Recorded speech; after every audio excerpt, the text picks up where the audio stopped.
Welcome, everybody, to episode 4 of Straight Shoot, a wrestling podcast. I'm one of your hosts, Santi, and I'm joined here by my other co-host, Steve. How you doing, Steve? What's going on, Santi? I am fantastic. Last week's episode is up and doing well. I can't wait to get into today's. I think we're hitting our stride. I think that was our best episode yet, just like in terms of groove, flow. It just felt like we're clicking. Yeah, it's getting a lot easier, and thank you once again to everyone who goes in, comments, likes, shares the videos. Saw a little bit more traffic on this one, which is great. The other videos are starting to trend. It's awesome. So once again, thank you guys for all your support. Don't forget to like, comment, share, and subscribe to our channel. Yes. And tonight we've got a fantastic topic of the show. We'll get to that in just a moment. But as usual, we are going to be starting off our lovely podcast today by talking a little bit of wrestling news. We'll go into some viewer questions, and then we'll go into the topic of the show. What is our topic of the show, Steve? Tonight's topic is best matches of all time. Straight Shoot, a wrestling podcast, best matches of all time. And we are keeping this to WWE tonight.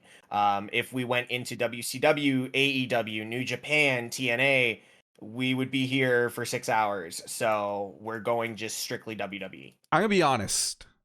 I tried to condense this list down to 5. I have 24 on my list. Now, here's the thing.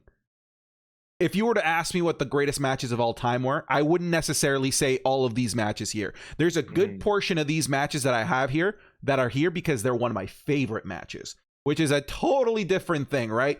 Best movie of all time, you could say The Godfather, Shawshank Redemption. My favorite movie, Will Smith, I Am Legend. It's a totally different ballpark, right? So yep. we can bounce off back and forth once we get to that. But Steve, let's start off with a little bit of wrestling news, a little bit of 2021 Shawn versus Bret Hart, it seems. What's going on? Yeah, Santi, I've really dove kind of head first into this. Obviously, you know, I am a huge Becky Lynch fan. I have been since before the man, and news coming out of backstage.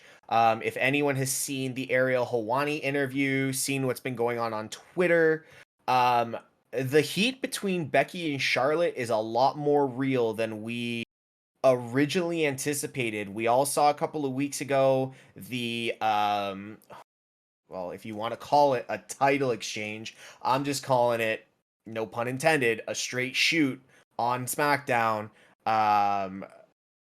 There's a lot of stuff coming out. Even Becky was very open about this on the Ariel Helwani interview. That she knew Charlotte wasn't going to do business. Ric Flair has even tweeted out, kind of, I wouldn't say attacking, just trying to establish his dominance as the man. But I'm so sick of Ric Flair. I'm so sick of Ric Flair. Get out of the limelight. All right. Your daughter's the relevant one now. You are not. I'm sorry. Let the Young Bucks go. Get out of here. Sorry, go on. No, I completely agree. And one of the quotes that has come out actually from that Ariel Helwani interview was from Becky in regards to the tweets that they were both they weren't directly talking about it. They were just kind of surfacing around it to make sure everyone knew what was going on. And this is the quote from Becky. I'm going to read it out. I'll also post it down here. Look, I saw the tweet, the one that we're both referring to, the one that I'm kind of referring to, and it looked like I wrote out, look at it. I wrote out a response that would have been quite biting, and I deleted it. I let it go because it's really sad. Because this is a legend at one point in time. This is a 16-time world champion. This is Ric Flair. And now he's jealous of me. It's cool for me. And it is now trying to use me for his own personal clout to promote whatever he has going on next. Because he dug himself into a hole with other things. Come on, Santi, is that not a shoot in itself? Yeah, I mean, I can't imagine what she wrote is more deadly than that. That's pretty deadly on its own. And you know what? Good for Becky, because I feel like for a long time the wrestling business is this, you have to shine the boots of those that came before you, right? You stand on the shoulders of giants. What bigger giant is there in the industry than Ric freaking Flair? But at the end of the day, you cannot let these old timers, has-beens, really, let's just call it what it is, who are not relevant in the industry today, who are trying to create a little bit of a spark of limelight, again, to promote whatever shitty project he's working on, which I doubt is anything good because no one wants to touch him with a 10-foot pole. It's sad. And frankly, like, he needs to... He is masking this as if he's here to protect the interests of his daughter. But I'm sorry, Rick, your daughter is standing on her own 2 feet. Charlotte is Charlotte. I don't even call her Charlotte Flair. She is Charlotte. All right. She is more than capable and more than relevant and has more than enough star power to go head to head verbally with the man Becky Lynch. She doesn't need you there. All right. Yeah, and honestly, Sandy, like I said, I dove into this, and there was another report that came out. I don't know if you caught it, but The Miz was currently on the Today Show. I think it was yesterday, and he had his own words for it, and he basically came out and said, listen, Becky and Charlotte used to be actually the best of friends. They rode together. They were as tight as they could come. And now, from what he's seen on TV and what he hears from backstage, obviously he's out dancing with the stars right now, the heat's real. He said some people are friends, some aren't.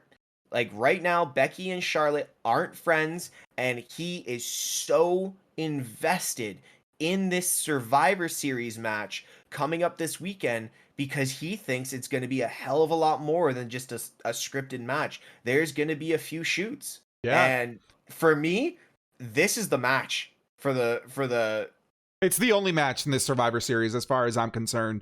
But earlier before we jumped into this topic, I referred to Shawn Michaels, Bret Hart primarily because of, two top tier performers at the top of their game, at the height of their prime, going into a Survivor Series match where they just do not like each other. It just there's some fun parallels there, and frankly, like if I love the idea if after this Survivor Series we never see Charlotte and Becky in the same ring for like 4 years. I would love for them to just stay away until we get like a Mania 40.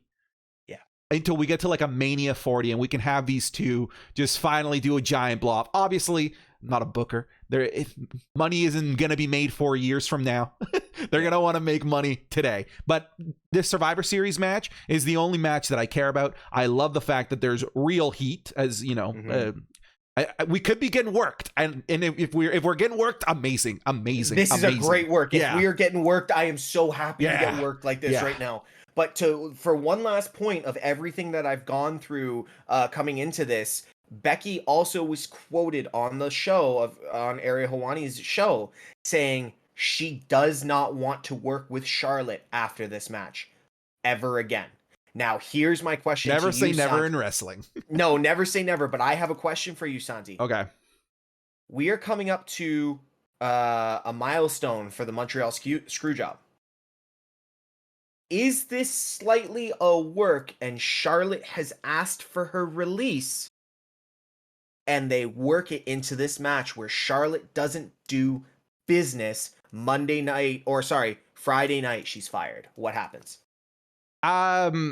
No. I think that we are at the point, well, first of all, you fire somebody like Charlotte, that's an enormous severance package, and we know that WWE is all about the books right now. And also, like, that is short of, look, all respect to Moxley, all respect to Daniel Bryan.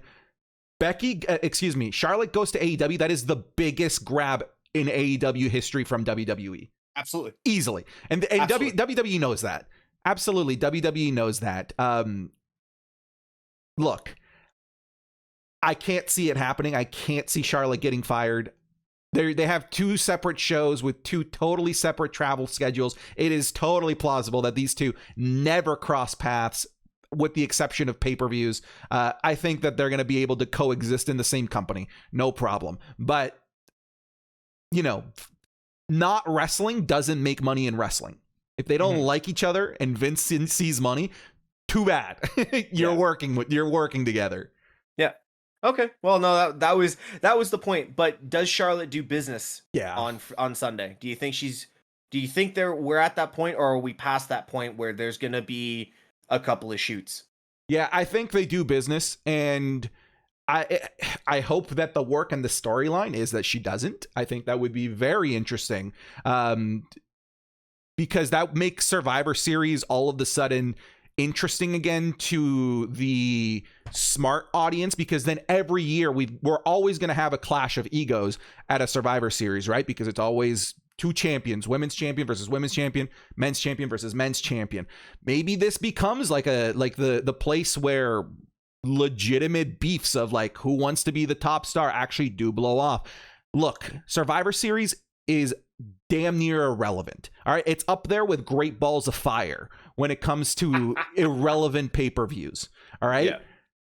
It needs something. It needs a little bit of heat, a spark, something to give this brutal build of a pay-per-view some sort of, I don't know, ability for me to care or remember. Yeah. And if this is a work, amazing. If it is not a work, Vince is amazing at turning real life beef into a work.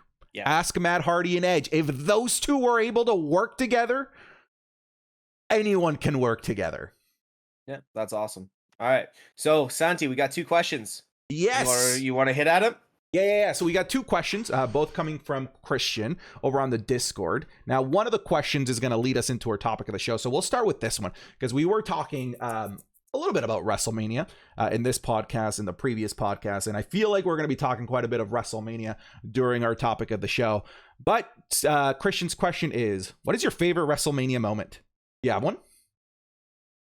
Honestly, I got this question probably 10 minutes before we started recording here. And a couple have been going through my mind, and I'm pretty sure a couple will come to my mind after I answer this question. But first one, and I did make a mention to it in our last or second last video, Seth's cash-in. Oh, yeah. Again, it's... Talk about a star-making moment. Yeah, like it all fit. And I did question if you would change it. I did question it. But for me, that's Vince at his best with storytelling. That was awesome. Another WrestleMania moment that I absolutely loved. It was like a nostalgia piece. Dallas, where it was the New Day thing with Sean Foley, and then when Austin's music hit. Oh yeah. It took me back to the mid 90s, and we were talking about the pop, and nothing's better than an Austin pop. Oh yeah. But I will say it did get ruined by Byron Saxton by saying, "Open up a can," and it ruins it every time I listen to it. But those two, for me, those are two I'm thinking of. Austin Brett, that image of Austin bleeding and then passing out.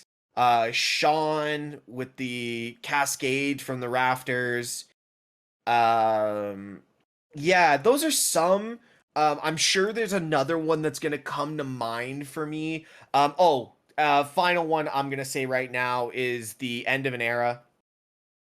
Sean, Hunter, and Taker all at the top of the ramp, and it was almost like that garden moment that we've all seen. Kayfabe's dead, and literally it's like 3 legends kind of transitioning into their new roles in the business. That's where I felt like, they finally decided, okay, we're not going to focus as much as putting our bodies on the line, but we're going to utilize our minds for the future. Those, I think, for those, you can pick those apart, but for me, those are the 3. What about yourself, man? Yeah, I've got a couple. I think I'll talk more moments rather than matches as a whole here. One that to me still gives me goosebumps when you go back to watch it. It is the stare down of Hollywood Hulk Hogan and Dwayne The Rock Johnson at WrestleMania 18. My God, I actually just got goosebumps right now. Man, yeah. Chris Jericho, in one of Chris Jericho's podcasts, he said something that's always stuck with me. You don't need to talk to win the audience. Like sometimes, like if the audience is already in it, just keep your mouth shut and just let them be in the moment. And that's exactly what The Rock and Hollywood Hulk Hogan did. They just stared at each other. They panned at the audience. And JR says, we never got to see Tyson and Ali, but we're going to get to see Hollywood Hulk Hogan versus The Rock. And that's what we got. That's one of my favorite moments. Just that stare down. And then they do the lockup and Hogan just tosses The Rock and then he flexes on him. That's one of my favorite WrestleMania moments right there. Sorry, you looked like you wanted to jump in. No, I'm just saying how long that opening segment of that match lasted too. Like thinking back on it, I'm there watching it, and it felt like 20 minutes had gone by before they even linked like tied up. And you're just like, wow, like this is something different. And credit to the Canadian crowd for that too. Oh yeah. But god damn, yeah. Please keep going. Yeah. I'll move on. I'll do a bit of a more recent one. I was a massive fan of the payoff that we got with the Daniel Bryan, the Miracle on Bourbon Street. I love that scene of him holding the dual titles, beating all of Evolution in one night. To me, I thought it was excellent storytelling. And what was amazing about that entire sequence to me, it felt like Daniel Bryan didn't win. I hate using the WWE universe, but I feel like the WWE universe won because we were going to get Batista, Randy Orton. That was locked in. Yep. But the people talked, the people screamed, the people tweeted, and we got Daniel Bryan and we got that moment. I felt like that was a W for the fans more so than Daniel Bryan. So to me, that's a really, really special moment. I thought this one was going to be one of yours, but the Hardys return. The Hardys return with that massive pop. I felt like the New Day just shouldn't have been a part of it. I feel like they shouldn't have done any sort of like lead up to the pop. It should have just been all the entrances and then bell isn't ringing and then the Hardys music. I didn't think we needed the New Day, but it's still an amazing moment for me. Yeah, I enjoyed that. I was actually it was the first time I ever watched WrestleMania in a theater was that WrestleMania. And the pop in the theater at Landmark Cinemas over in Waterloo was like huge. Yeah. Like people watching other movies at that time must have thought it was something crazy because we lost it. It's kind of like the Avengers pop when everyone saw Cap with the hammer, right? But it was very similar to that. But no, that one I felt again it was ruined, like you said. One, by the New Day, and two, I would have preferred it to be a pop and then straight into the match, but how far that ramp I really feel it ruined that WrestleMania, like 80 yards. Yeah, it's like you got to do cardio before you start your wrestling match. Like Matt Hardy started at 220 and by the time he got there he was 210, you know what I mean? Like like it was one of those, so that one, it was kind of spoiled for me. But it was still an amazing pop. Like if we were talking about pops, that would definitely be in my top 10 at least. So, but yeah, no, that one, it was good, but that one for me, for the ones I picked, it still kind of trails on that one, but I respect that one for sure. Yeah. So those are three recent ones that stand out to me. My favorite though, like I don't think it's close. It's the Rock and Hollywood Hogan stare down. Of course. Yeah, that's my favorite moment. But see, we've got another related question, which I think is going to lead us into our topic of the show. But let's answer the question first before we truly dive into the into our topic of the show. And again, it comes from Christian over on the Discord, and he is wondering, what was the one WrestleMania match? It was a WrestleMania main event that you're happy. No, it was WrestleMania match that happened. Okay, so it's a bit of a weird question, like in terms of how it's worded, but I get the sentiment, but I'm gonna keep my answer short so that we can get into the topic of the show. And I'm gonna say exactly the match that we were just talking about. The Daniel Bryan, Randy Orton, Batista. It couldn't have been anything else. It could not. If it was anything other than that, there's a riot. Mhm. I'm happy that match happened when it wasn't supposed to happen, because they realized they had lightning in a bottle.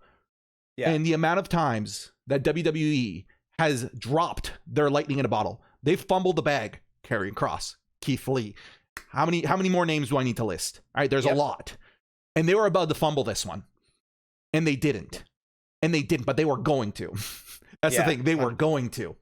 So that I'm going to keep my answer short to that. That's the match that I'm glad actually happened. Yeah.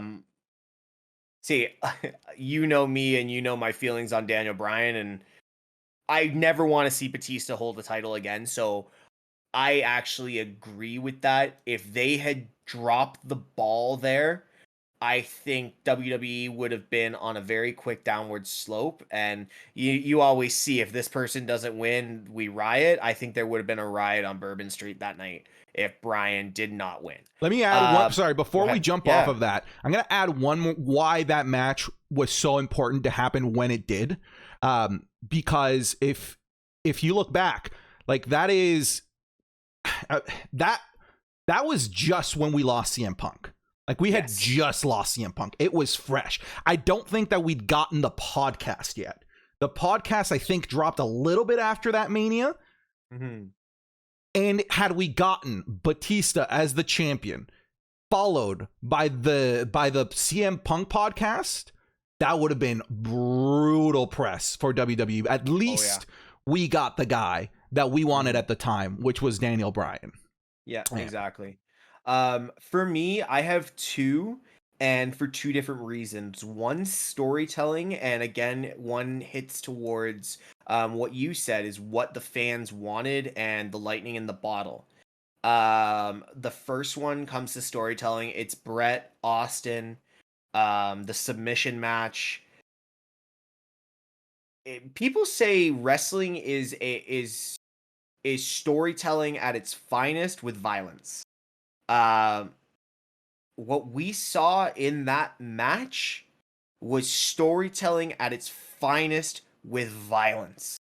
It kept the character for Austin, and actually, I believe the way it ended put Austin over even more than he was, but still kept Bret in the same light that he was going into that match as like the submission master out of the heart dungeon. You know, it didn't ruin either one of their characters. There was no one getting buried, and it was business done well. That image will forever be synonymous in wrestling, and I just think that was, if you want to get perfect, that was damn near it. For me, that was damn near perfect. My other one is Rollins beating Lesnar. If WWE needed something at the time to bring the fans back, it was Rollins slaying the Beast. Reason being, we were getting so annoyed at, oh, Brock Lesnar is now this many days as champion. He's going to pass this person, but he's only defended twice this year. Rollins slaying the Beast was needed. It was necessary. And I still get goosebumps thinking of the Monday Night Raw after that with those full-time champ chants. It was just, it showed that the business needed that, and it's what we got, and we got it. Mm-hmm. So for me, those are two matches they needed to happen. They happened the way they did, and they were, well, one was perfect and one was needed. Yeah, and I think that's kind of what Christian meant, but because like you can talk about like best WrestleMania main event, but like there are some matches where like, oh my god, thank god that it happened, because the alternative would have been either worse, or the like what if it hadn't have happened would have led down a path of like, oh my god, the business is totally different, a la Austin versus Bret the Hitman Hart. But yeah, no, I think both of those are really good answers. But it leads us into the topic of the show, because we're going to be talking wrestling matches. The topic of the show is simple, Steve. We're just going to talk greatest WWE matches of all time. I don't know how we're doing this. We didn't really even plan this out. So guys that are listening, we didn't plan this out. We haven't. I don't know what's on his list. I don't even know how many he has on his list. I don't know what criteria he chose. All I know is that I have a list of matches that I want to talk about, and he's got a list of matches that he's going to want to talk about, and we're just going to talk. Yeah. Does that sound fair? Absolutely. Okay. Who do you want to kick this off? I'm pulling up my phone. I need to ask one question. Sure. Do we both have Savage Steamboat? Yes. Okay, so I actually want to nix that match. Okay. Reason being, everywhere I looked for streams, podcasts, news reports, and even myself, Savage Steamboat was in the top 2. It was a great technical wrestling match with 2 legends. It's great. We know it's great. I don't think we need to go so far in to analyze it. We both know, and as wrestling fans that know the business, we both know it was a great match. I don't think we need to dive that far into Savage Steamboat. Can we do this? I was going to say, can we just do the same thing for Taker Michaels Mania 25? Absolutely. Yeah, like those are like foregone conclusions. Yeah. Like you just know that those are. I think that in the archives of wrestling history, for the longest time, greatest match of all time, Savage Steamboat, and then Mania 25, Austin Michaels has seemed. I think the prevailing thought is that that's now the greatest WWE match of all time, both in terms of skill, storytelling, and I guess like grandeur of the stage, with it being WrestleMania. So I think we can. Yeah, I mean, those are on there. Surprise.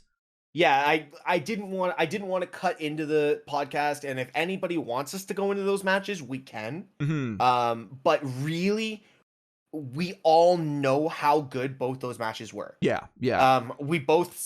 I sat there as a young kid for I'm pretty sure I watched that match. No, WrestleMania 3? No. I know I've watched that match, but I was around for that match. I've watched that match, but we all know how good that match was. Taker, Michaels, the storytelling, the build up, the vignettes, everything says, and especially what we watched. Like God, like okay, perfect. So yes, I just didn't want to take away from those matches, but we could have just talked about those 2 matches alone for this whole episode. No, I agree. Like those matches have been dissected by wrestling personalities on the internet for the past 10 years. I don't think that we're going to change anyone's opinion on it. But let me throw out a match that we've already talked about. And I like smiled when you mentioned it, because Steve, this is one of my favorite matches of all time. Like actually, I don't think that it's like the technical masterpiece, but it's one of my favorite matches of all time. Triple H versus The Undertaker, Shawn Michaels special guest referee, end of an era, Hell in a Cell. That is one of my favorite matches of all time, with some of the best spots of all time, with the greatest near fall of all time. Come at me, like the sweet chin music. You took it out of my mouth. Into the pedigree with a fast count, mind you, because Michaels was going for that 3 count, that fast 3 count, and Taker, dude, I watched that one in a theater. And it was pandemonium in there, because this was very few people kick out of sweet chin music. The ones that do are Undertaker. Yeah. Very few people kick out of the pedigree. The ones that do are probably named The Undertaker. But no one kicks out of a sweet chin music followed instantly, beautifully comboed into a pedigree with a fast count. It doesn't happen. Can I add to that? And you know how I love the storytelling. Sean's face. Oh, yeah. Sean's face sitting in the corner, almost like a child waiting for his father to come into the room, him hiding in the closet, about to get scalded. Yeah. You know the TikTok meme, oh no, our table, it's broken. I feel like that's Michael's face. Actually, you know what's funny? I think I saw, there's a couple of guys on TikTok that I follow, and I'm pretty sure I saw this spot not 2 or 3 days ago on TikTok, and I oh man, it just stands out. Yes, amazing match, storytelling. I'm a fan of it, Yeah. and it, yes, it's on my list as well. That spot is on my list. There are so many spots. Oh You remember man. how we talked about Hunter, how he used to grab the hammer, Oh, and we spoke goosebumps. of, yeah, we spoke about this in length. He's the only person that can grab an inanimate object and make it look godly. Yeah, it's a he just became the final boss when Yeah, he grabs the exactly. sledgehammer. Actually, speaking of the sledgehammer, like I don't know if you how well you I just recently watched this match. I don't know how well you remember the finale of it, the Hell's Gates, but then Triple H has the sledgehammer about to bring it down while he's stuck on the Hell's Gates, and then he passes out and drops the hammer, and Yes, then I the remember match that is one. over. Yes, I remember Yeah, that one. so like I feel like everything from the spots to the presentation, with the Hell in a Cell coming down with its own entrance music. Yeah. Now, because you gotta remember, like most Hell in a Cell matches, the cell comes down first, and then the entrance come in. Mhm. With this one, the entrance came in. They do a stare down, then a Metallica song comes on, and then spotlights on the Hell in a Cell, and it comes down with its own entrance theme as these Yeah. guys are just staring into each other's souls. Beautiful, beautiful. Do you have anything else to add about that match? I just wanted to make sure we talked about that one because that is one of my No, favorite matches ever. no, and I just, again, me with storytelling. It is just, again, damn near perfect. Like if I was to rate it, I'd give it an 8.8 out of 10. Like there's not much that you would change or you would add. Like I'm just so glad no one else ruined it. Mm. There was no interference. Sean interfered enough, but he still let them go. Like that could have been a quick 15-minute spot, and two sweet chin musics, a sledgehammer, a pedigree, taker's done. There goes Mm. the streak. You know what I mean? Yeah, yeah, and honestly, you got to understand, like I was certain the streak was done. I was certain that the Yeah. streak was done at two moments in that match. But anyways, Yeah. Steve, do you have any matches that you wanna chat about? Yeah, it's kind of funny because I'm starting to see a trend. WrestleMania 20, Triple H, Shawn Michaels, and Chris Benoit. Um, Again, one, foreshadowing storytelling, two, technicality, and just amazing performance. It's synonymous, I guess, with Triple H. Triple H has by the way, I don't know how many people know this. Triple H has a horrible record at WrestleMania. I Yeah, can't it's remember brutal. what it is right now, It's but brutal. his kill death ratio is definitely his point something. Yeah. But no, and then Michaels, Mr. WrestleMania, and then obviously it was a nostalgia night too because it like we got Eddie Yep. getting the one title, That was and then that was a Madison Square Garden event too, right? yeah, Like the tight, compact, like old school feel, with exactly. the old school entrance, type of entrance ramp. Yeah, no, I hear you. I hear you. Yeah, and honestly, I don't want. Okay, I don't want to talk up Benoit. Yeah, but he's Be- so good in that match. He's he amazing. is so good, Yeah. and we are just focusing on wrestling. He deserved it at the time. It was perfect. Uh, I truly believe Sean and Hunter carried a lot of that story and that match. But again, near falls. Uh, it's something about the garden with how tight it is. And again, like you remember Cena's return from the bicep, the garden. I don't want to talk UFC, but like when you get a UFC in the garden, it feels Oh different, yeah. right? Yeah, it's a big deal. So yeah, that match, I don't want to touch too much on it, but if you have never watched that match, just for technical ability, please go watch that match. It is so worth it if you are a wrestling fan. Yeah, no, I agree, and I like one of my that's got one of my favorite Triple H tap outs, because he's just about to reach the ropes. He is bloody, and then he rolls out of it, but then Benoit hangs on. It Yeah. was a beautiful finish. It was an excellent match. Yeah, I mean, obviously, like, too bad that it's one of those matches that really will never be celebrated by WWE. Yeah. Actually, no, not too bad. Like, it should not be celebrated. But like the match itself, amazing. It's a Yeah. fantastic technical masterpiece. My turn. Mm-hmm. Brock Lesnar versus Kurt Angle. Which one though, Steve? Which one? 19. You think I went with 19? I didn't. It's not on my How list. could it not be 19? It is the 60-minute Iron Man match on SmackDown, which Brock Lesnar won 5-4. I thought we were just talking Manias. No, this is greatest matches of all time.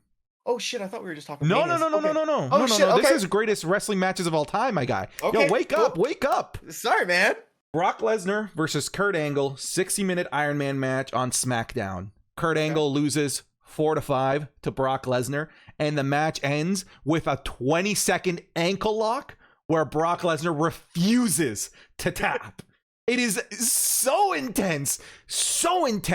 The last 20 seconds of that match will give you genuine anxiety. Like, if you feel like you're a normal, relaxed human being, go watch that match and it'll put you in a state of stress as you see the clock wind down and Angle is just panicking, trying to make Brock Lesnar tap, but the beast just will not. Will not. And it's a very unusual type of booking because Lesnar was the heel in this match. Lesnar and Angle had swapped roles at this moment in time. Lesnar was the heel who generally would tap out to a situation like that, but they made Brock be the monster heel who refused to tap out, and this was with no interference. Right? There was no Paul Heyman in the picture. There was no Vince McMahon in the picture. This was just a man who held on for dear life for the last 20 seconds. And it is such a technical masterpiece, Steven. Amazing match. See what you did there.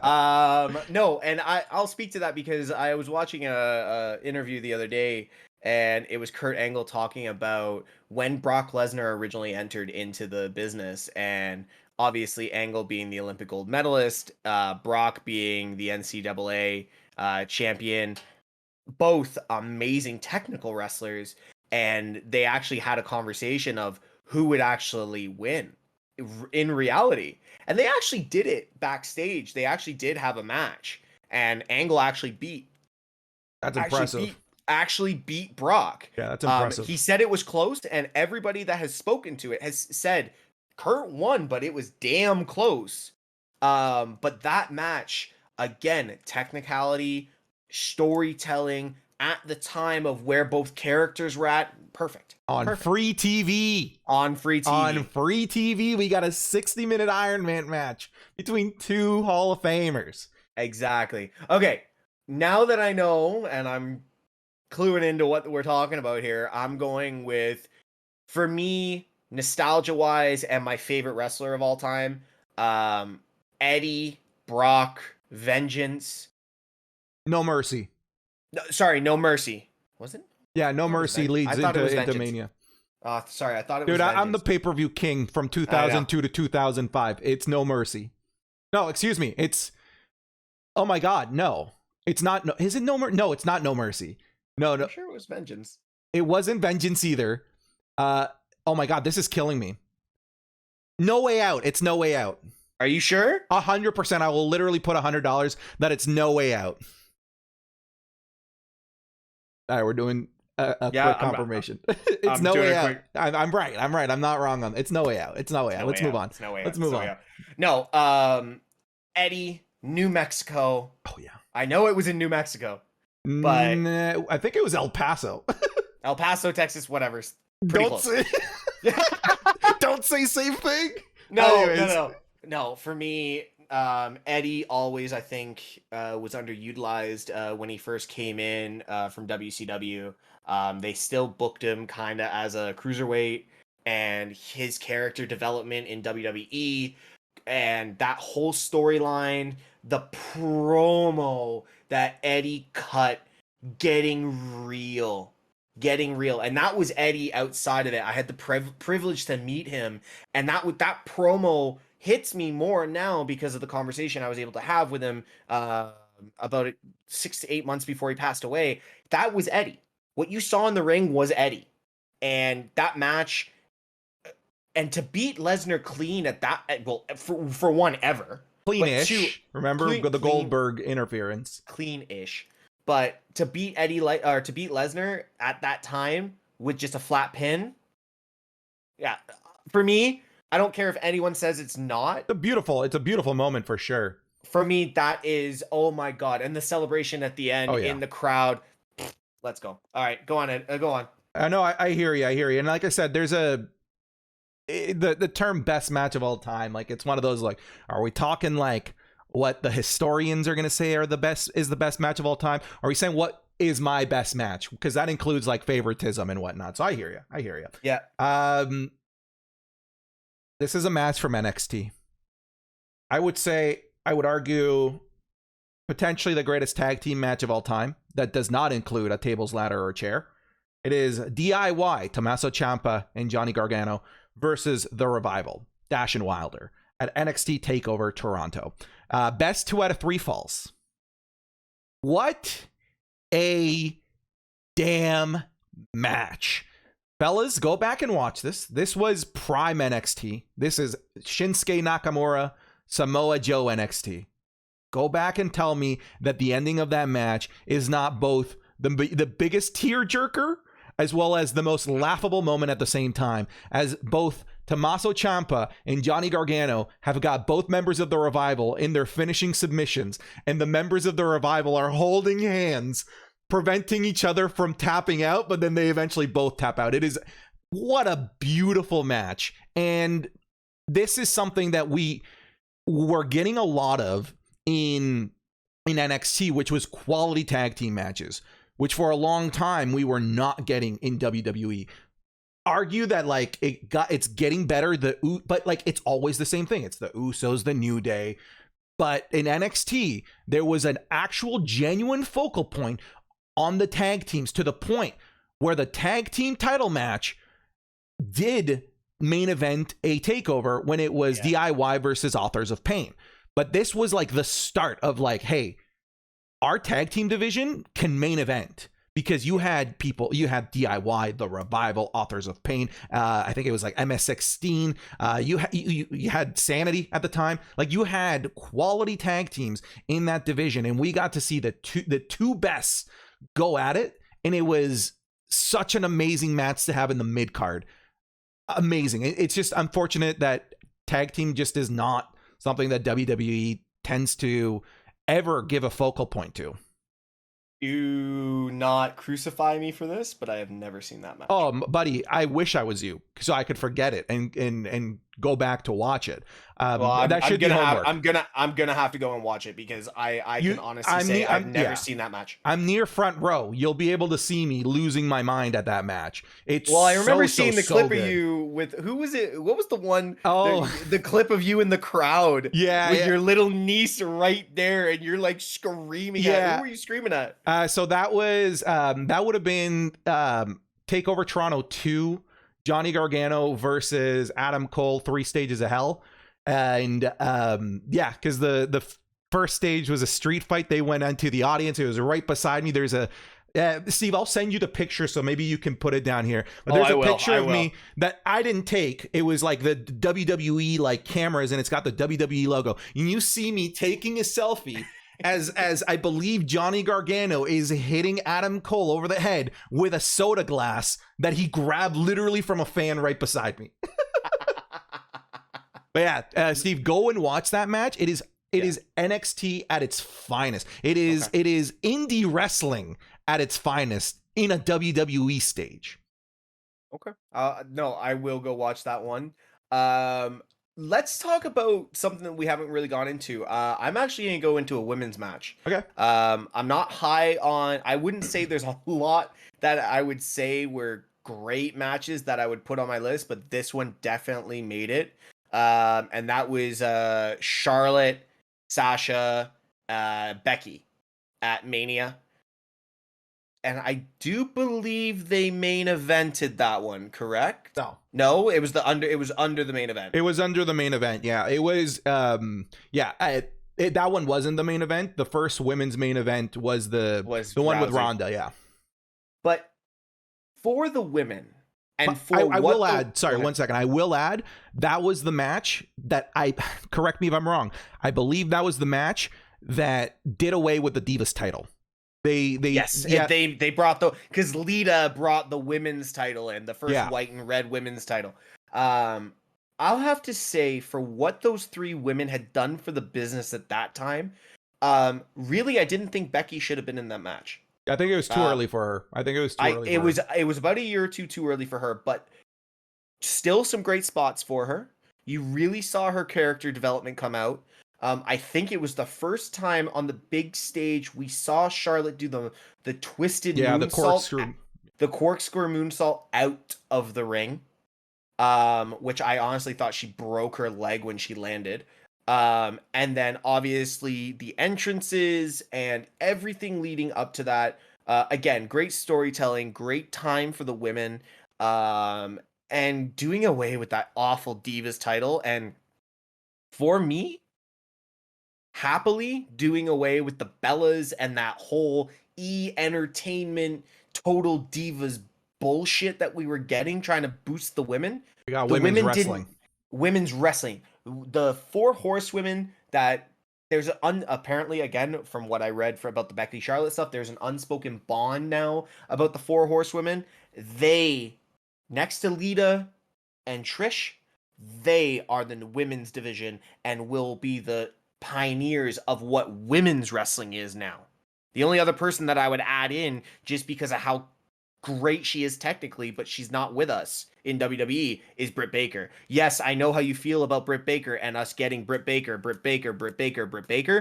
in WWE, she would be at the top as well, going against Charlotte and Becky.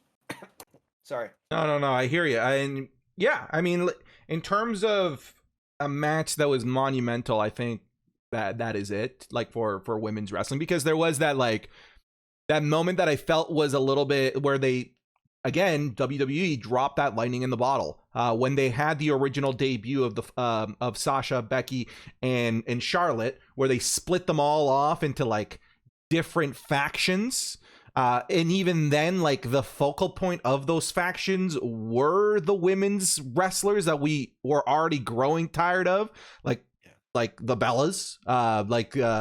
Anyways, you get my point. That was kind of the transition period where, yes, we are getting away from this Total Divas Bellas crap, and we are ushering an age of women's professional wrestling and the four horsewomen. Too bad Bayley wasn't in this, because I mean, I feel like for the time, I feel like she could have benefited from being in there, and the match could have benefited from being in there. But that was the start of what women's wrestling is now, honestly. And look where it is now. Like, quite arguably, one of the top 3 stars is Becky. Yeah. And yeah. I don't think anyone would take that away. All right, Santi, what do you got? All right, let's not talk about this one, but I do want to mention it just because we've already talked about what an amazing moment was created by this match. But I have The Rock versus Hollywood Hulk Hogan, WrestleMania 18. I feel like we've already kind of beat the drum on this one. I don't think that we need to spend too much time on this one either, because this is on a lot of people's lists. John Cena versus CM Punk, Money in the Bank 2011, WWE title match. Technically, the match is sound, it's solid, but like what carried this match was the fantastic storytelling from both CM Punk and John Cena. John Cena being the establishment, yes, was really interesting because he's the face, while CM Punk being the heel was the anti-establishment. But it's easy to root for the anti-establishment, but then you also have Cena, right? Like, it was just like this really fun dynamic that you hadn't seen in wrestling since the Ruthless Aggression era. Yeah.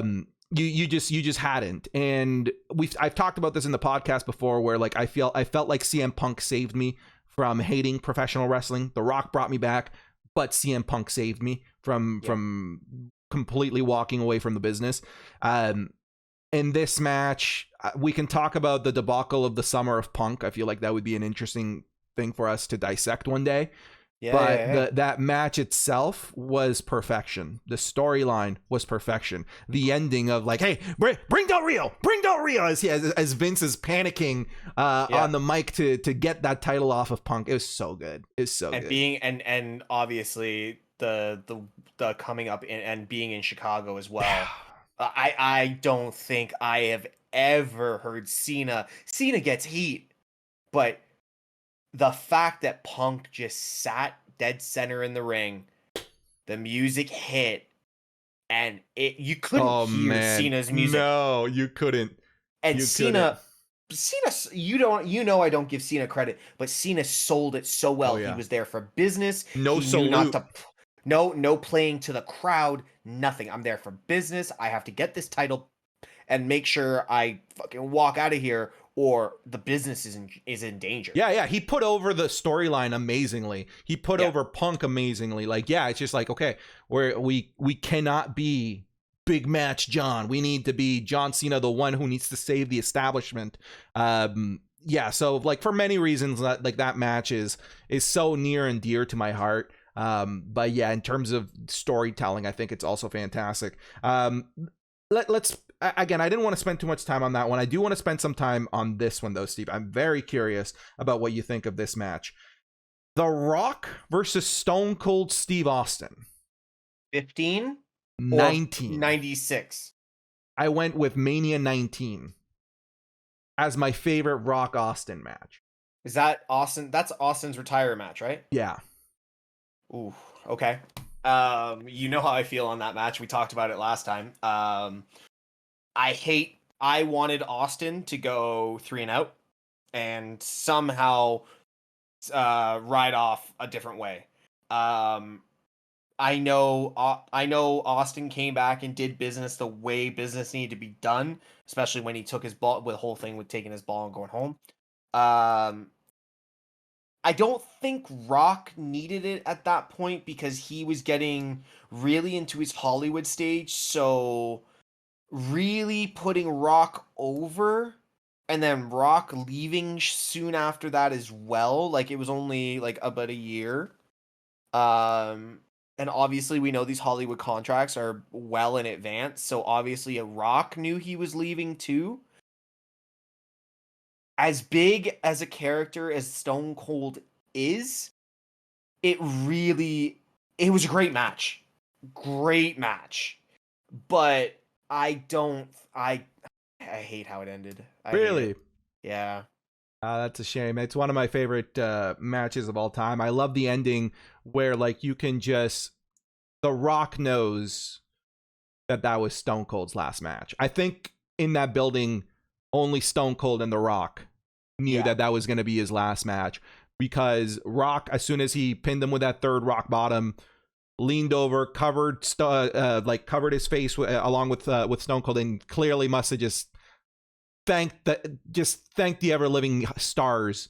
His quote was, he rolled over and he said, "Thank you so much for what you've done for me. I love you." And he slapped him on the chest and walked out and gave Austin his moment.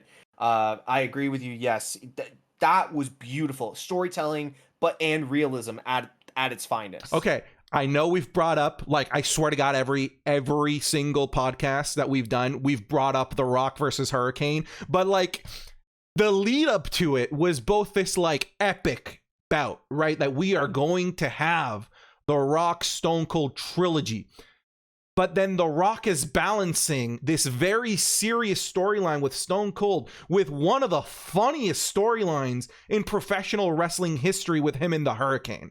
Like, so to me, like, and the fact that eventually Stone Cold got involved in that feud, just the lead up to the feud, the vignettes, the history, the fact that it took 3 rock bottoms to finally defeat Stone Cold, because it wasn't the people's elbow, and I'm glad that he didn't get pinned to the people's elbow. I'm glad it was the rock bottom.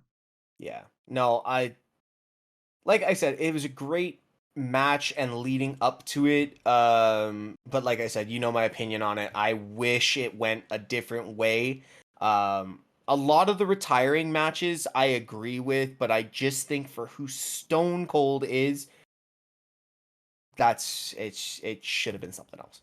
All right, what do you got? I digress. What do you got? It's funny. What was on my list was Rock Austin 15. I don't want to go into it, but I just thought it was just a lot of animosity. The 2 biggest names in the business, 2 big egos. Like it's kind of funny that I say it that way, because we've got coming up this weekend, we've got Roman Big E. Big E's really coming into his ego as the leader on Raw. We all know the ego Roman has right now, but that is nothing compared to Austin 316 versus the People's Champion and the Brahma Bull. It'll never be touched. I don't think we will ever get that again. And for me, that was awesome. That was storytelling. That was the business going at itself. Like, who was on top at that point? Neither. They were both literally on both. Those two. Yeah. Yeah, it's those two. But yeah, I just wanted to bring that one up. I don't want to talk about Bret Austin, the submission match. We already know how good that was. There was one. Sorry, I have it here. Can we talk about the first ladder match? Like Razor Ramon, Shawn Michaels? Yeah. Yeah, that for me as a kid, Shawn Michaels being the guy, and then and as a kid you knew like you stay away from ladders, you don't walk under them, and Razor coming in doing the Chico slide. It was what's the word I'm looking for? It was new, it was edgy, it was not what we were used to, and it was one of those really hard ladders, not what they have now. Like, I think they actually went out to like Home Depot and got like a real ladder for that one. And like the bumps seem, if you watch that match back and watch the matches now, like in anything breaks those ladders, and those ones were like, oh yeah, those things were steel. So for what it did for the business, kind of bringing us into what we now know as hardcore matches and obviously TLCs, it's the beginning of something great, I think. And I hated that Razor won. I hated that because I was a Shawn guy. Yeah. But now as an adult, him holding the yeah. As an adult, now watching it and understanding the business more, it was perfect. I got you, dude. No, I think that's a good pick. I'm gonna throw 3 matches at you. All right. And I love all these matches for the same reason. I feel like they made this person the guy. Mick Foley, Triple H. Mick Foley, Edge. Mick Foley, Randy Orton. Now, the Triple H one, let's go with their brutal Hell in a Cell one. Yep. The Edge one is the street fight at Mania 22 that ended with the flaming table. And then the Randy Orton one is Backlash 2004, hardcore street fight, where Randy took that nasty bump where Mick Foley countered the RKO and tossed him on like 1,000 thumbtacks. In terms of street fights, those 3 are amongst, or like no holds barred or whatever you want to call them. Those 3 are amongst my favorites. And I hold them so near and dear to my heart because it almost feels like all 3 of those guys needed to get put through the ringer of a Mick Foley hardcore match before they were really thought of as the guy. Triple H needed Mick Foley more than Mick Foley needed Triple H in that feud. There was just something missing with Hunter at that time because he was coming off of of course the blue blood and then going into the goofiness of DX. When were we gonna get that Triple H that is the cerebral assassin, the guy who's not afraid to end your career? And Mick Foley gave us that. You look at Edge, all right? Edge was, they missed lightning on in the bottle with Edge's cash-in because he lost the title immediately right back to Cena. But then they recaptured it by putting him in that feud with Mick Foley. And they helped us remember how fucking wild Edge is, because I think we were removed of a few years from all of the TLC matches, and we forgot what a fucking badass Edge is. Yes. We had forgotten, and that match brought us back, and I think put Edge back into the main event scene. 1 second here, I'm almost done. Okay. Same thing with Randy Orton. Literally the same thing. All right. I believe he had just come off of losing to The Undertaker. at Mania right before that Backlash. And then Mick Foley steps in and does the work for the Legend Killer and puts him again through the ringer. All right, here's this pretty boy with the potential like next face of the company. But like, when are we gonna see him get nasty and see him get ruthless? And we got to see it with Mick Foley. All three of those matches to me are some of my favorites and worth a rewatch.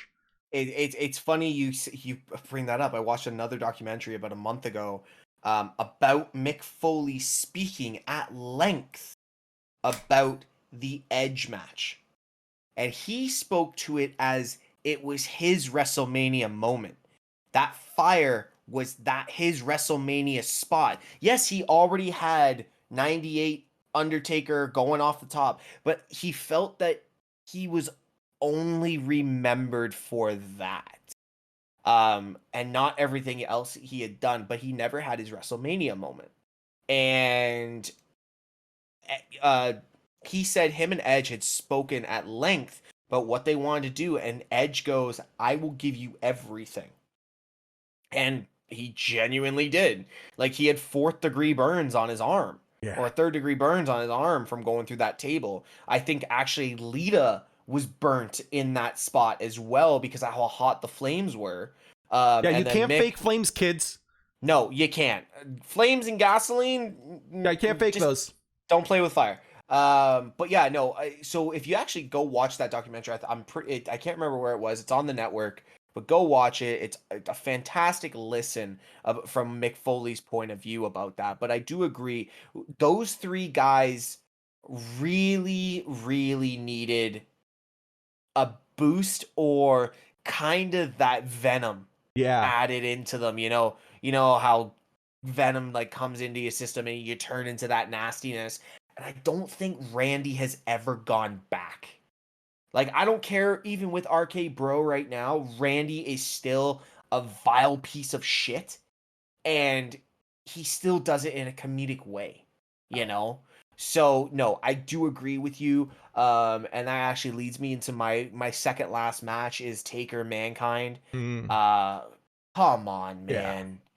Like, Mick didn't need to do that. He damn near killed himself twice in a match that match could have been done from just the brutality before they went up top, let alone getting thrown off. Throw him off, throw the X up, end the match. The crowd's not going to be mad because they're concerned he's dead. Yeah. You know? Yeah.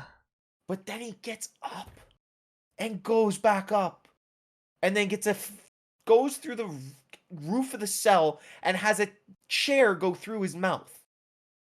Like, and then he tries to get up and go again. Or he does go again. Terry Funk's pleading with him. Stop. And then, hold on, am I wrong or did he come out in the next match and interfere? I don't recall. I do believe there was another spot later in that night he came out and he was bloodied and he interfered or something happened. Guys, correct me in the comments if I'm wrong, but I'm pretty sure that happened. That match is just something of a... We didn't see that in WWE. We didn't have that. Mm-mm. We didn't have ECW underground death matches like that. And I'll say that's pretty close to the first death match that we got in WWE. And for the 90s, when they were still in the Attitude Era, but that was almost hard to watch. Yeah. But it was still it's one of my favorites. Yeah. I mean, that's one of those two guys that will always be beloved by the fans, but also the business. Mm-hmm. So we'll always, it's one of those matches that'll never get dragged into obscurity, kind of like Mania 20 Triple Threat. Wrestling fans 30 years from now will be watching that moment because nothing will ever be able to it'll never be replicated, even if they try. And they tried with the Shane McMahon getting tossed from the cell, but it's not the same because the tables were padded and it was it's just different. It's just different. It also, Shane is a very athletic man. Yes. While Mick Foley is not, and is significantly heavier. Like, just every piece of context of how that moment happened should have resulted in Mick Foley dying. And because it didn't happen that way, it's one of the best matches of all time. Yeah, absolutely. How many more you got? Because I only got one. All right. And it's kind of a joke. Okay. I've got a couple. So maybe if you've got one, why don't I rapid fire through a couple? Actually, I'm gonna do it the other way because we're not gonna talk too much about it. Okay. But my final one, because it was actually the first match that came to my mind, and I'm like, why would I even say this? But it's still one of those ones that you're like, damn, like that was new, that was edgy. Rowdy Piper versus Goldust in the street fight. Dude, get the fuck off this podcast. No! Get the fuck off this podcast. No!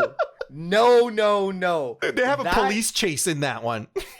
In a white Bronco. Yeah, they take a break to go in a chase around the city. It is actually a hilarious match, though. It's a great watch. Hilarious. It's a great watch. Kids, if you've not watched it, don't take it seriously. But these two were psychopaths. One's a crazy Scotsman from Winnipeg, and the other one is a cross-dressing something alien, son of Dusty Rhodes. Dude, okay, so that's so funny that you bring that up, because like, to me, that was the first kind of like WrestleMania Boneyard match.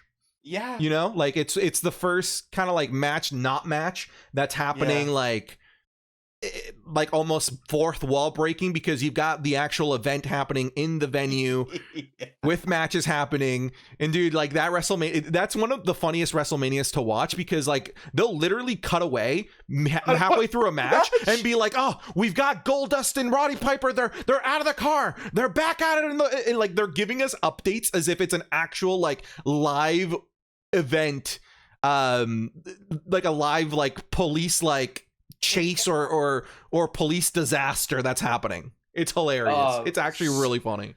It's so funny. It's really not a good match, but it was the first thing that we thought about this. I cracked up laughing, be like, I'm bringing this match up. I don't care. Dude, okay, so I've got a few here.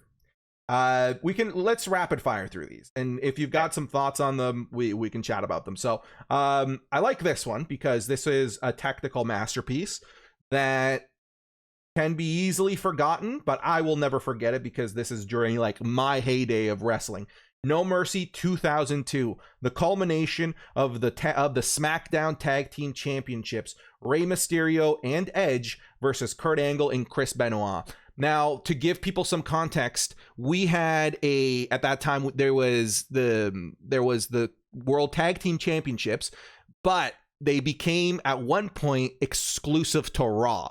So Stephanie McMahon decided to create whatever let's call them the SmackDown Tag Team Championship, and they decided to create a tournament, and that tournament had some of the craziest tag team names you could think of. It had the entirety of what's called now the SmackDown 6, Rey Mysterio and Edge, Los Guerreros, and then a team that was made because of their hatred, and Stephanie McMahon put them together, was Chris Benoit and Kurt Angle. Yep. Which are two of the greatest, technical workers, but also two of the greatest comedic workers of all time. Like, they just have this ability to do slapstick in a way that is tremendous. And because they were at odds always throughout the match, it always led to hilarious hijinks of like Benoit trying to mess with Angle, but in messing with Angle would lead to a win, and they kept moving forward in this tournament. Yeah. So just to lay down the context for y'all, and it culminated in a barn burner 20-minute tag team title match between, at the time, four of the best workers, two young studs that were moving up in Edge and Rey Mysterio. Rey Mysterio had just been brought into WWE. It was maybe 5 months into being brought in from WCW. And then, of course, you had Benoit and Angle, who are just fantastic workers. What a great match. If you haven't seen it, I highly suggest watching it. Have you ever watched that one, Steve? Yeah, I have watched that.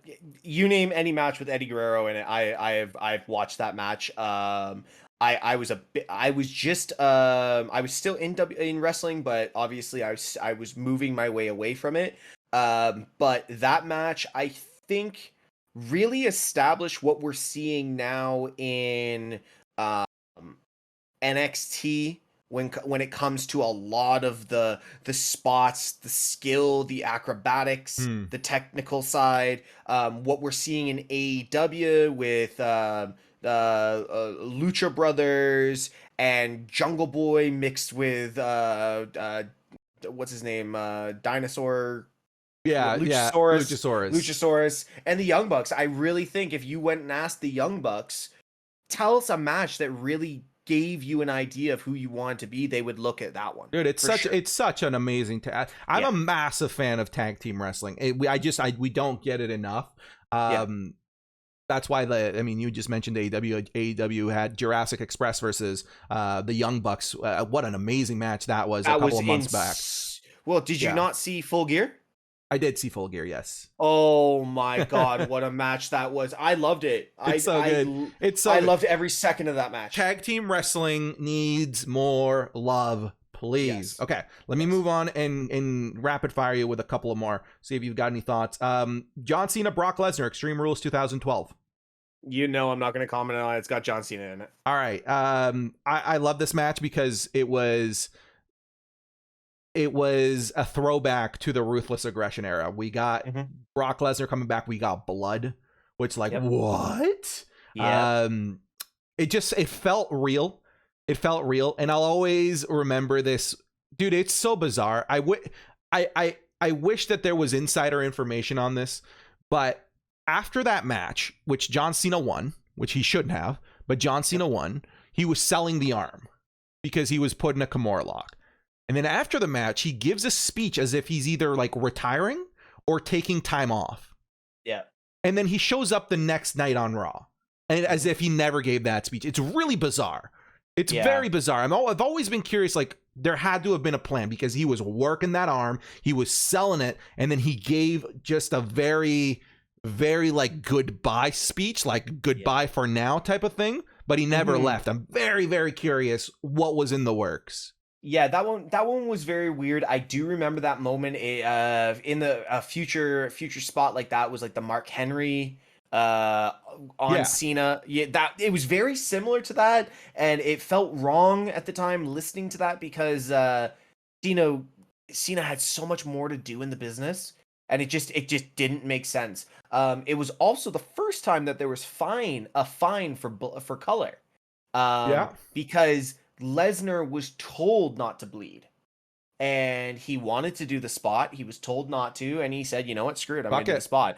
It needs the spot." And he busted himself open, and it was actually from the first reported time there was a fine for color.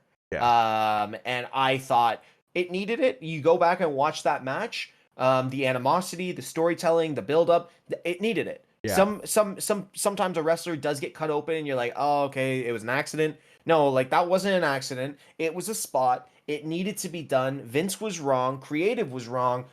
Lesnar did business and did what was, quote, best for business at that time. That was the only comment I'll make on that one. Yeah, there's a spot in this match at one point, Steve, that like I wish we could play for the audience, but Lesnar nearly fucking kills himself.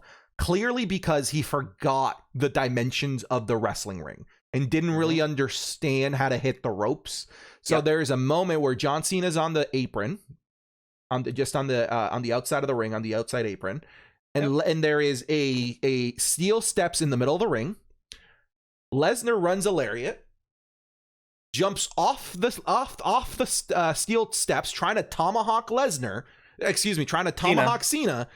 But then his momentum just carries him over right past the ropes, and he lands with the nastiest thud about as nasty a thud as a 275-pound man could possibly thud. And Lesnar gets up and he's laughing his ass off. I'm like, you're a psychopath. You're a fucking psychopath. Okay, I got two more for you, and then we'll wrap it up. I know you have a bit of a blind spot with NXT, but have you had the chance to watch Sasha Banks versus Bayley NXT TakeOver Brooklyn? Oh yeah. Okay. One of my favorite women's matches of all time.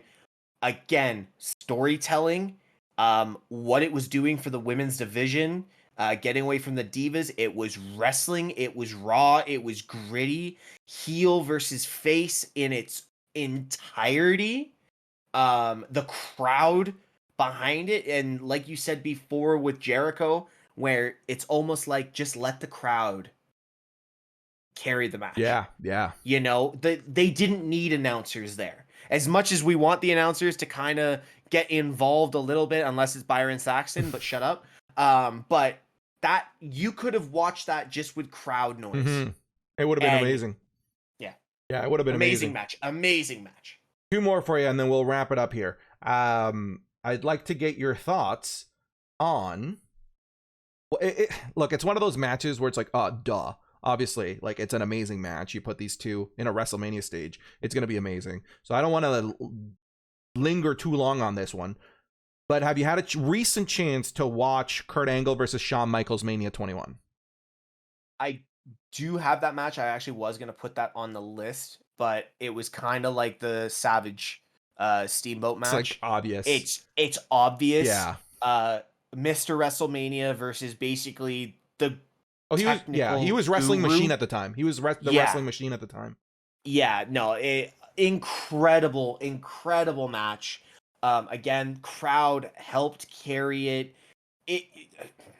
Like there's something about anything Shawn does on the big stage that you're just like, you don't get up to go to the washroom. You don't even want to have a sip of your drink. You are just focused on good creative. I believe that at one point there was a moonsault spot that was countered into an ankle lock. Try to wrap your head around that one. It's almost like wrapping your head around a moonsault into a super kick. Freaking Adam Cole versus Ricochet. Yeah. Like it's actually funny when I watched that Adam Cole Ricochet match, it took me back to that ankle lock. And you're like, how? Yeah, really? How?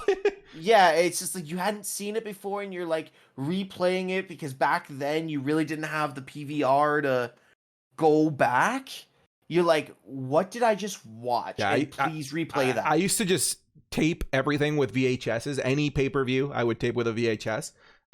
Somewhere in my childhood room, there's probably like 50 VHSs of different WWE pay-per-views. And one of the ones that I have is SummerSlam 2002, which has Shawn Michaels versus Triple H unsanctioned match. Any thoughts on that one? Again, you know, like I said, I've said it. I'm burning out this podcast with saying me and storytelling and 2 best friends.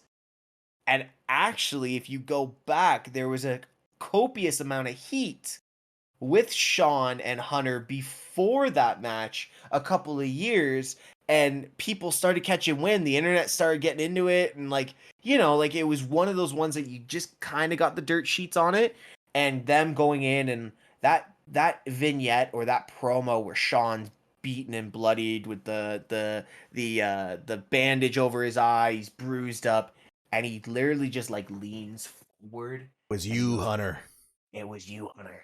You know, like just all of that. Oh fuck! And then the match they executed, and the thing was, Shawn's back was still bad, and even they both said that like Hunter like protected, as violent as that match was.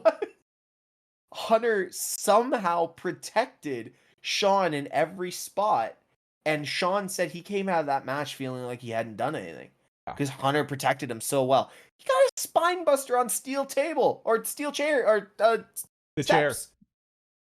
Was there not? I think honestly, there's like 5 spots that where I think it was because it was psychological storytelling as well, right? Like with just work in the back as well. Yeah. And at the time, I was really young when I think I was 8. No, I was you had to be older. I was in grade 10. I was definitely much older than that, but I was young enough to still have this belief, like, oh my god, like his back. Yeah. Like why this shouldn't be allowed.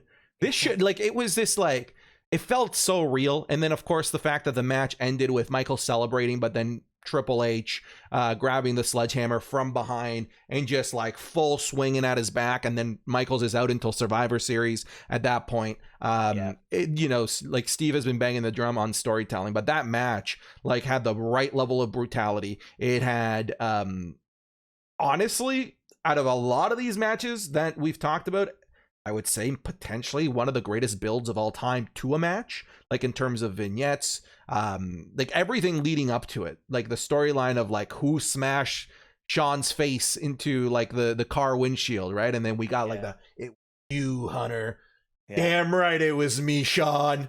Like it's just so good, so good. And playing and it's kind of like history repeating itself in that as well, with Sean putting Marty Jannetty and who were best friends. So they kind of like WWE did a really good job with kind of building that and history coming back around, karma and all that kind of stuff. Even though Sean was still the face, in that sense, it showed like you got to be careful because it might come back to haunt you type thing, and it did. No, it was great storytelling. I do want to say, I know we're cutting close to time, but Santi, I think you and I both missed one match that again, we don't need to drop or get too much into it. But Brett Sean Iron Man match. We talk about storytelling or real life coming into play. Obviously the animosity and how much Sean and Brett didn't like each other, but they were both so sound in their performance and just everything into that. We don't need to get into it, but that match still stands as probably one of the top 5 greatest of all time. And like I said, we've moved off some, but I just had to make sure that we didn't mention that match. We both we didn't miss that. It was just one of those matches that you really need to go back and see greatness. Like 1 hour Iron Man match and it ends in a tie. So and good. then they go for, I think it was like another 20 minutes. Yeah. Like that. Like you'll never get that again. Here's the thing, Steve.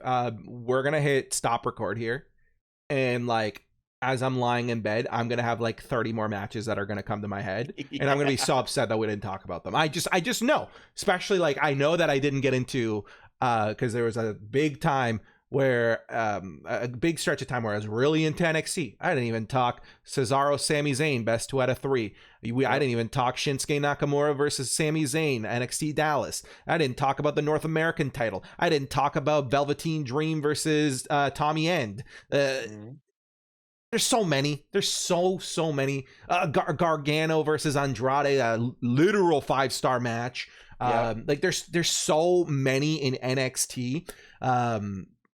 I'm already upset. I'm actually already mad. I'm actually already mad that we're done talking, because I feel like we could have gone for 4 hours. We didn't even talk about TLC 1, 2, or 3. Yeah. Like some of the greatest spots in the early days of Extreme Wrestling. See, I was in my head, I was trying to stay away from like big multi-man matches. Because I feel like there are just so many great ones. All the TLC matches. Personally, my favorite is the one that we got on Raw, like the Raw Roulette that landed on TLC. That was my favorite one. And then we what was I gonna say? TLC, blah, blah, blah. Where were we? Oh my god, I'm losing my train of thought. Matches that we didn't talk about. Oh yeah, like there's a couple of like amazing Royal Rumbles. Like think about the Royal Rumble 2019, the one where Edge came back, where we had that insane Brock Lesnar run of like 15 people until we got the crowd was about to riot. And then we got the amazing elimination. We got the Keith Lee moment. Like that's one of the best Royal Rumbles of all time. You can even talk about the spot with Becky coming out and replacing Lana to help build to Mania, because we knew she had lost earlier in the night. We could talk about, we could even go into AEW matches. We've seen some incredible AEW matches recently.